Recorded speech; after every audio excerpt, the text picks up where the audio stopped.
of the day, 23,350. That's where we are. I say the rally and the economic recovery are, as just heard, the greatest story never told. Dan Holler is with us, Heritage Action for America Vice President. All right, Dan, am I right here saying that the economy is actually doing rather well under President Trump? Yeah, you just went through the numbers, Stuart. I think most people sense and feel the economy is getting stronger, it's better, it's improving their lives. You're right, you don't see it every night on the nightly news. There's sort of this desire to focus on what's wrong and broken with America, as opposed to pointing out what a lot of people are feeling and seeing around their communities, which is sort of a revival of the economy. And some of this is anecdotal, but if you talk to people who own and operate businesses, they will say that there was a weight taken off of their shoulders after the election last year because they knew that things were going to get better. They knew regulations were going to be rolled back. They knew tax reform was coming. Someday we'll eventually repeal and replace Obamacare.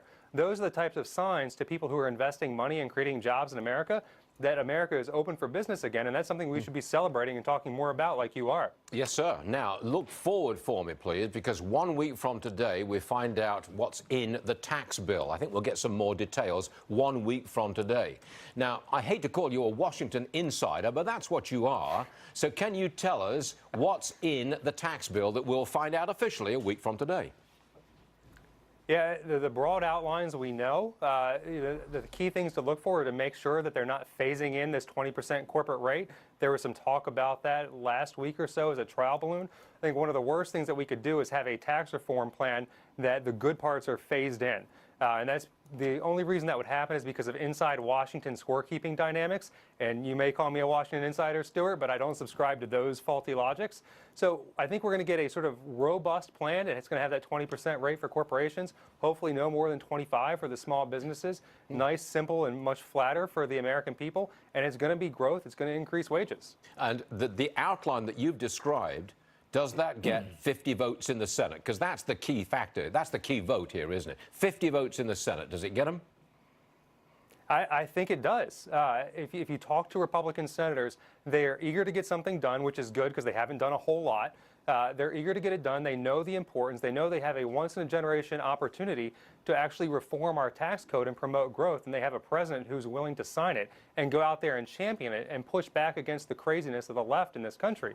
So they sense that opportunity. I think they're committed to doing it. The details matter. It's going to take longer than it should. But I think sometime before Christmas, we're going to see 50 senators sign on and say, yes, we want this. Real fast, Dan, the way I characterize the state of play in the Republican Party is it's President Trump versus the Republican establishment.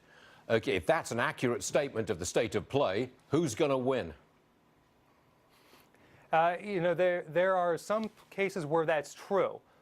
If you look at sort of what we've seen over the past couple of days, you've seen Senator Flake announce he's retiring and sort of have an all-out war with the president, along with Senator Bob Corker from Tennessee, who's also retiring.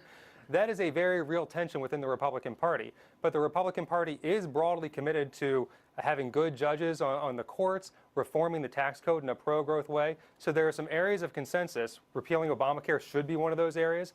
There are areas of consensus that the Republican Party can rally around and build trust with this president, with the Senate, and with the House to be able to get more things done.